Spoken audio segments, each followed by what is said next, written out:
Mbote na bino bande ko bandi kana puis télévision ke boye la muna basanga ngabeti ya mokolo lundi 6 2024 simama tango nde bozi bola ya basango. Tata mokonzi Félix Antoine Tshisekedi Tshilombo azalaki na masolo bakongomani oyo bafandaka na Belgique vendredi 3 mai 2024 na Bruxelles wapi basolaki na matali etamboli ya ekolo Congo démocratique mingi mpenza situation ya este ya ekolo Juris Pembe atesi mino na kobeta ngonga. Atako bazali mosika ba Congolais oyo bafandaka na royaume ya Belgique bayokaki pasi ya attaque terroriste oyo ekolo Rwanda esalaki na nzela ya bana na bango ya ba M23 na camp ya ba déplacés de guerre ya Mugumba na Goma mokolo ya vendredi 3 mai 2024 bongo mokolo ngo ya vendredi eponamaki epai ya tata mokonzi Félix Antoine Tshisekedi Tshilombo mpona kosolola na bakongomani oyo bavandaka na Bruxelles. Tata mokonzi atalisaki bango détermination na ye ya kodefendre mabele ya Lumumba tina victoire finale. Boyokai. Ce que fait le Rwanda dans notre pays, c'est une guerre économique qui, évidemment, profite à beaucoup d'autres intérêts internationaux, ceux-là. Et c'est ce qui nous détermine à combattre ce mal et nous n'allons pas baisser les bras. Je vous garantis que nous gagnerons ce combat, quoi qu'il en coûte et quoi qu'il fasse. Ndenge ya salaki na Paris, na France, tata mokonzi a félicitaki ba imboka oyo ba accompagnaka ye toujours. Pe bandimaka vision na ye ndenge batalisaki yango na ba urne na décembre 2024 na kopesaka ye deuxième mandat. Pona yango tata mokonzi Félix Antoine Tshisekedi Tshilombo a talisaki bango ba 6 axes prioritaires ya programme na ye na 5 ans oyo ba uti kopesa ye. Boyo Kangonga. Que j'ai pris au moment d'aller aux élections de 2023, de décembre 2023, du 20 décembre d'ailleurs, et engagement que vous avez adopté, accepté en me faisant confiance, en me renouvelant votre confiance. Je vous remercie et je vous dis vraiment ma détermination à vouloir aboutir à des succès dans chaque engagement. J'espère que dans 5 ans, j'aurai l'occasion de venir ici encore vous présenter cette fois-là le bilan de ces 6 engagements.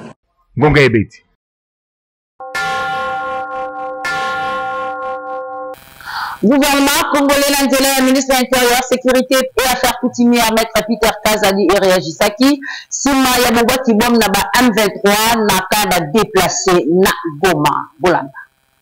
Le gouvernement a suivi le déroulement de ces incidents malheureux qui se sont produits dans la ville de Goma aujourd'hui et plus précisément dans un camp de déplacés. Le gouvernement de la République, au cours du Conseil des ministres de ce jour, a gardé d'abord 1 minute de silence en mémoire des victimes qui se comptent. Entre autres, il y a des enfants qui sont tués, il y a des femmes, mais aussi des hommes. Le gouvernement de la République tient à dénoncer cette pratique des terroristes du M23 qui n'ont des cibles ces derniers temps que des camps de réfugiés, donc des objectifs civils qui n'ont rien à voir avec des cibles militaires. Nous, en tant que gouvernement, nous allons dans les prochains jours saisir le Conseil de sécurité des Nations Unies pour dénoncer ces faits, cette violation flagrante des droits humanitaires, parce que la guerre a des règles et que ces forces négatives dirigées par les Rwandais se mettent à tuer nos personnes civiles. Donc nous allons porter cette affaire devant les instances internationales compétentes. Mais aussi, le gouvernement de la République se prépare à une riposte proportionnelle à cet acte de provocation, énième acte de provocation du Rwanda, qui a choisi de terroriser la population civile alors que celle-ci ne veut que la paix. Nous demandons à nos populations de garder l'air calme L'objectif ici visé par l'ennemi, c'est de démoraliser la population, la pousser à la révolte, mais nous allons bientôt faire une riposte proportionnelle à cet acte de provocation.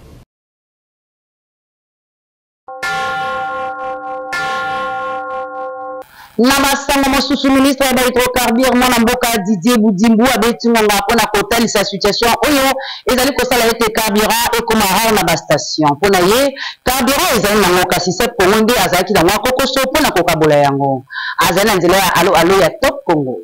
Eza problème ya logistique na niveau ya SEP bandeko ya SEP basalaki bakoma ya mokanda moko na mikolo elekaki pona ko réclamer ba paiement na bango ya ba manque à gagner et plutôt ba service parce que la société commerciale ezo koka ko futa pena accepté parce que ba manque à gagner na bango joki mo retard to futa kindambu mais il faut to continuer paiement. C'est pas ça qui réclamation ana semaine où elekaki wana dans yango to ça qui makasi na collecte nanga ya économie pour akourir ko futa SEP à compte mo ya $2 millions. SEP asenga ki bazwa minimum 5 millions pour permettre à futa ba travailleurs naie pe na pa camion pour ba ko servir parce que tant ba toazo ba pénurie carburant ezangité na sol congolais carburant ezali belé mais pour faut ko longola carburant na papa SEP ezala kuna na ba entrepôt nango pona ko mimango na ba station esengi ba camion citerne etambola et pour na situation za normal esengaka pour éviter l'embouteillage, bah servir à butu et même bah week-end bah travailler à pour ça bah servir na moi na bah embouteillage et c'est un peu compliqué pour la station de la forme. Alors c'est à 2 millions et to kanena bango que situation est normale les temps que to bundana pour nous bâtir bango 3 millions ou 5 millions pour baser un peu confortable si to au foot bah manque à gagner et permettre bah société commerciale bah Kobil, Engine, Total bango nyonso ba ko futa bah nyongo bah nango pekuna et pas bande quoi c'est. Mais malheureusement, la grande surprise na biso da bandeko SEP bazwa ki ba initiative moko sans ko consulter ngai sans ko consulter alors que d'habitude tout dans un partenariat sur likambo ba komaka ba prévenir biso toujours bazwa ki initiative d'une façon bon je peux même dire cavalière parce que du jour au lendemain ba kataki ko servir na butu ba kataki même na week-end yango moni et occasionné que ba station mingi ezaki servité et puis de quoi après ba société commerciale musu bazana mo problème à trésorerie donc je sais que ba produit musu za connaît pas SEP bazo joie net na moi nyongo bon c'est pas ça c'est pas langote mais j'ai dû ko pesa ba instruction moko claire depuis hier na ça qui yango d'une façon verbale parce que on était dimanche ce matin courrier c'est qui pas SEP pour naba ko ka kozongisa ça manini ba opération ndenge zala toujours nazo qui fait déjà SEP après c'est la parole n'est que bazongisa mais au début que ceux qui ba station ils ont moins vite tant kozongisa ils ont un bas automatiquement donc j'espère peut-être que ti to comme na butu ti lobby situation ils ont un normal ba ça on a Kinshasa ba ça on peut na matadi mais ndé na lobby na sol na déjà SEP et nazaki vraiment clair parce que to on dit matin que population ba na n'a pas si bon alors que produisent na sol congolais produisent belé passe aussi produisent belé na SPSA Kobil produisent belé na Leroscom produisent belé na SEP mais bango nde bazana na logistique ba camion na bande servaka na ko profiter ko na pesa pe merci na bande ko Leroscom parce que lobby Leroscom asala ki moi makasi pour ameka ko servir moi mukende o moni pe moi ba station je fais c'est bureau ya surtout ba indépendant et mais correct au travail et les autres c'est la que c'est pas zonga musa nae na ba instruction na pesa ki yango ils a très clair et je pense que même hiérarchie baza au courant la situation oyo et que c'est aza obligé à s'exécuter pour na ko éviter biso ba désagrément oyo marambo etika pour na musolo to ça la réunion moko sur mon ministre d'État et économie ministre et économie d'ici mercredi pour na ko lever ba option pour na ba paiement na bango pour ba ko apé ko za confortable bango pe ba ko futa ba commissaire na bango ba ko apé ko sala o esengeli pour na ba camion na bango.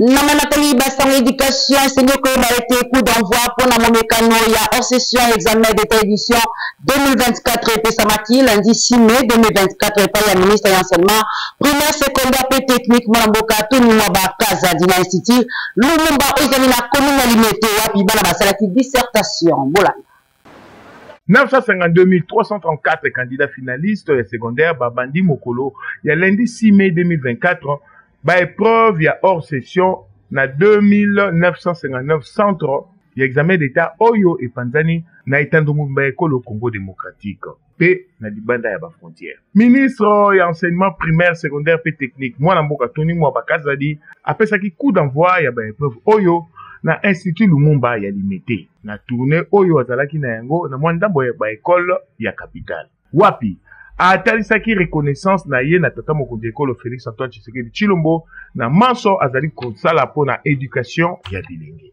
1841 de ces candidats du cycle long ont suivi des filières techniques et qu'ils vont affronter les épreuves traditionnelles dans 2729 centres ouverts à travers toute la République.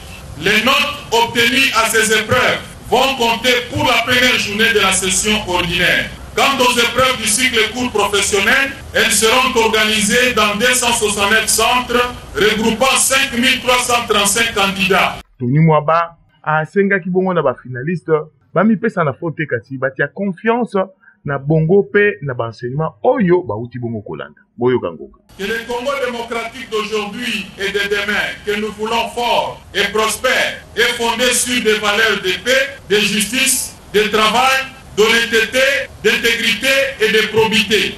Je vous convie à un travail personnel basé sur la confiance en vous-même et dans les compétences vous inférées par vos enseignants durant toute l'année scolaire qui tend à sa fin. L'État congolais est en charge d'un frais à participation, il y a des élèves, il y a Nord Kivu, Tolobi. Pour na FEP, pour na bana primaire, Tenasop, pour na bana ya 8e, pe ba épreuve examen d'État, pour na bana ya humanité. Gonga ebeti.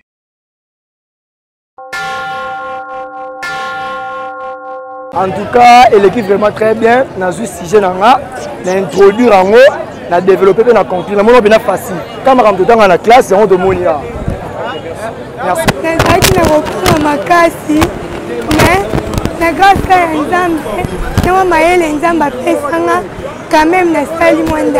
En fait, ça a été vraiment super carré. Ce que j'avais prévu, je vis ça ici. Premièrement, j'ai eu les sujets, ensuite, j'ai introduit. J'ai fait les développements et conclusions. C'était très super carré, c'était trop catholique. Merci. Examen à l'équipe, trop bien, vu que c'était ma première fois. L'équipe vraiment plutôt. Difficulté là que Nakaisaki, Bautinda Oyo, la manière pour s'attendre mais il a retrouvé Bassa, la montre que tout allait bien. Voilà, l'examen a été très bien passé. Je remercie les encadreurs, ceux qui ont composé les examens, donc vraiment ça a été catastrophique vraiment. Je remercie tout le monde, les surveillants ainsi que toutes les équipes qui ont accompagné pour que cet examen puisse se passer. Donc je vous remercie. Donc on se prépare déjà pour demain, projet quoi. Correspondant Ngonga Beti na etuka ya Benijina Ivo Apalo kwa Beti Ngonga na nzela alo pona kotalisa lolenge bele finaliste balekisi ba épreuve ya hors session ya dissertation na kotalaka lolenge ya sécurité ezali na eteni wana Yannick Mulengo. Examen d'état ya hors session et l'équipe penza na Beni lelo mokolo moyambo ezalaki environ ya 5000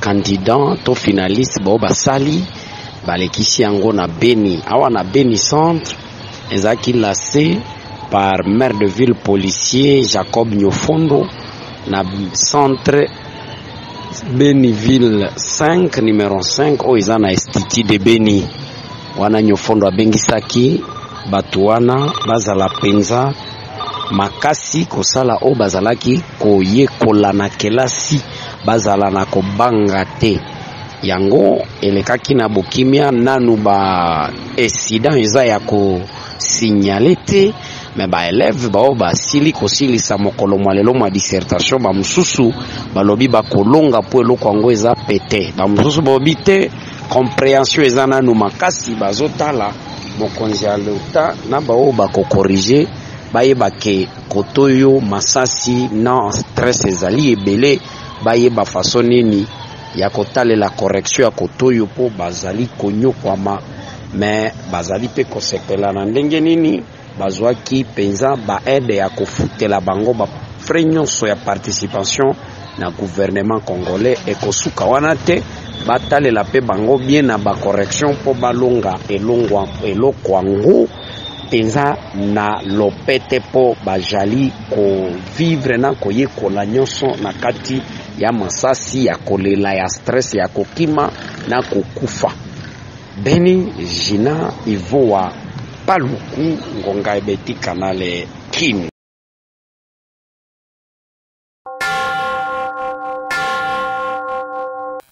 Bongo pour la copie, ça va épreuve, il y a dissertation dans beaucoup d'Anzambe, église, les élus dédiés, Kamamaka, na révérend, pasteur Jean-Mitou, pour la commune alimentée, quartier Tingabwa, et bon, ça qui culte moko spécial dimanche, 5 mai, pour la petite kaba finaliste, Maboko, Yanzambe, Lili, Maleka Jdex, Makengo, Bazaki, pour la compte, Yangonga Ebeti.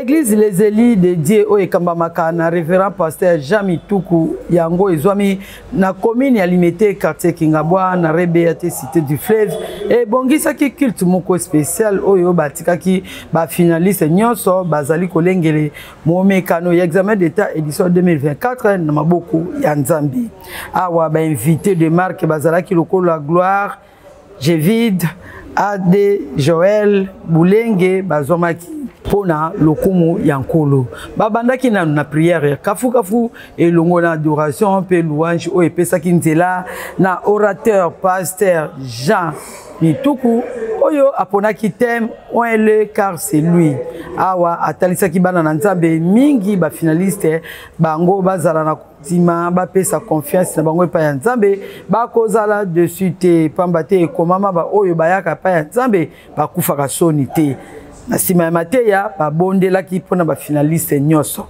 boyo kandenge ngonga ebetami ambassade ya kukamwa ila ya oyo konsaki ya mwana mimi meme lobi l'homme propose Dieu dispose ni qui malamu Jésus bonus ya kumona onza ambassade tozala kumikisa maete sanzo ya lisusu Nzambe pona célébration ya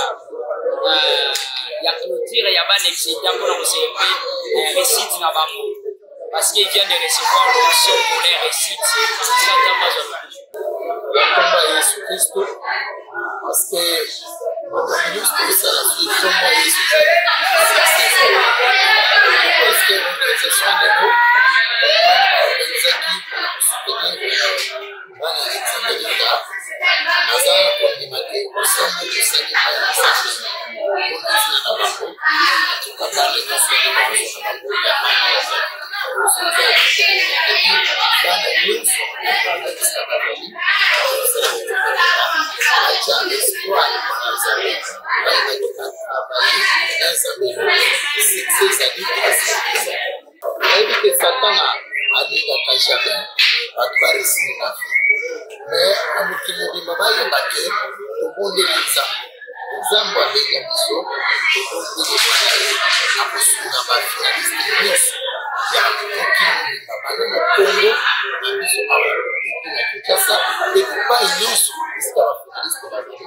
Ngonga ebeti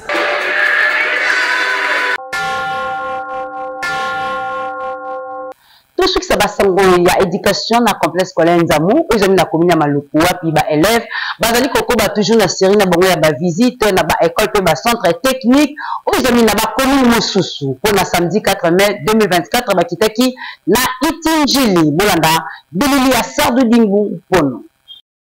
Série ya ba visite ezali kokoba na ba atelier ya ba différentes écoles pe centre technique ya Kinshasa na ba élèves ya complexe scolaire Nzamu toujours na lisungi pe initiative ya promoteur Papi Epiana Nzamu un promoteur pas comme les autres sima na bango kouta na institut de préparation professionnelle INPP limité samedi 4 mai 2024 ezalaki tour ya Itinjili wapi ba élève ya mécanique générale électricité couture informatique commercial construction pe science ba yaki ko visiter ba atelier chaque option na atelier na ye ba professeur bazali ko talisa bango avec beaucoup d'attention mai bazali ko yekola nyonso ndenge tolobaki po na kosangisa théorie na pratique boyoka ngonga ndenge ebetami na préfet Frédéric Nzakunga pe ba élève boyoka ngonga ba impression nga eza ya esengo mingi pona nini po d'abord bana bango moko balingaki yango basepeli pe nango visite à liboso tokendaki na INPP c'était le samedi passé le 27 lelo le 3 to se retrouver na Itinjili question ya bana ba comparer pe makambo bazwaka na complexe scolaire Nzamu soki eza ndenge moko na ba oyo eza na ba institution mususu pe et bana baza très content na oyo ba découvrir sur place. En tout cas ezalaki esengo mingi pona biso ba autorité école ezalaki esengo mingi pona biso. Nous étions là juste pour une visite et on a vu aussi des machines qu'on n'a jamais encore utilisées, comme des machines électriques qu'on a jamais. Pour moi, je n'ai jamais utilisé ça, mais j'ai utilisé ça ici. Et on a aussi vu d'autres machines qu'on n'a jamais vues. On a vu ça ici. Ça m'a vraiment impressionné parce qu'il y a d'autres choses que je ne savais pas. Mais en venant ici, j'ai vraiment apprécié J'ai vraiment beaucoup de connaissances sur ça. Likanisi oyo promoteur ya complexe scolaire Nzamou Papi et Piana Azui. Ezali était chaque mois 2 fois bélève ba kobanda kosalaka ba visite ya boye. Occasion pour na kobenga bino baboti ya ba différents quartiers ya commune ya Malukupe, commune ya Ntele. Boya na Lombango année prochaine ko komisa bana na bino gratuitement na complexe scolaire Nzamou po bango pe ba bénéficier formation moko ya qualité pe ba avantage nyonso oyo école oyo ezali nango. Bongo to rappeler po na ba élève o ba kobanda ko utaka musika ba para bomitungisa te ba bis scolaire ya complexe scolaire Nzamou ekozala déjà permanent. Ngonga ebeti. Donc, comme la page noire. Nous avons la papa Jean-Jacques Léonard Moukeba Kachama et Kudamaki Mokola dimanche 5 mai 2024 dans la métropole entre ciel et terre Mantiele. Na présence, Yalibota Baninga Pe Baïba Nabango. Yannick Moulengo, Judex Makeno.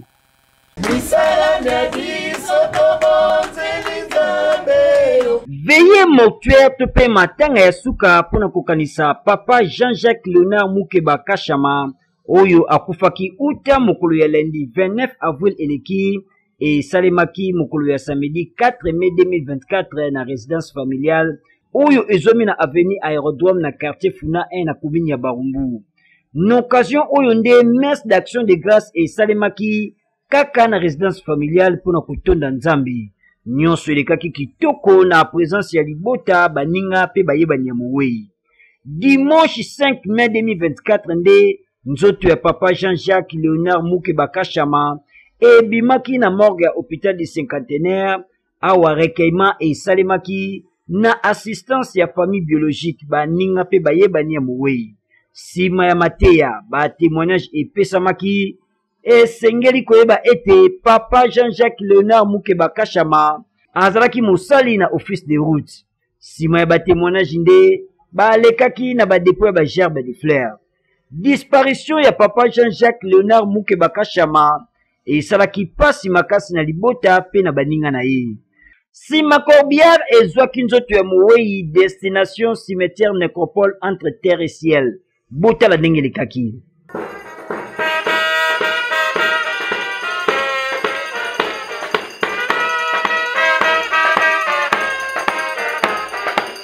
Nabokomi na nécropole sima ya ba cérémonie nde nzoto ya papa Jean-Jacques Léonard Moukeba Kachama etiamaki na libulu awa nde esika na ye ya kopema mpona libela.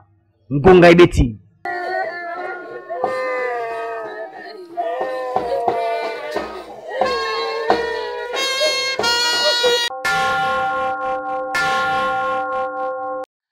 Awande to susi basanga ngabeti ya mokolo ya lundi 6 mai 2024 ceux qui bossent peli bopesa matondi na Piris Pembela avec na sima caméra montage au sima bongo na Tidi agona pe Christian Makutu botika malamu na kokoba kwa manaka ya la télé vérité pe kimi akolo nzambe et comme toujours kozala oma botamabini.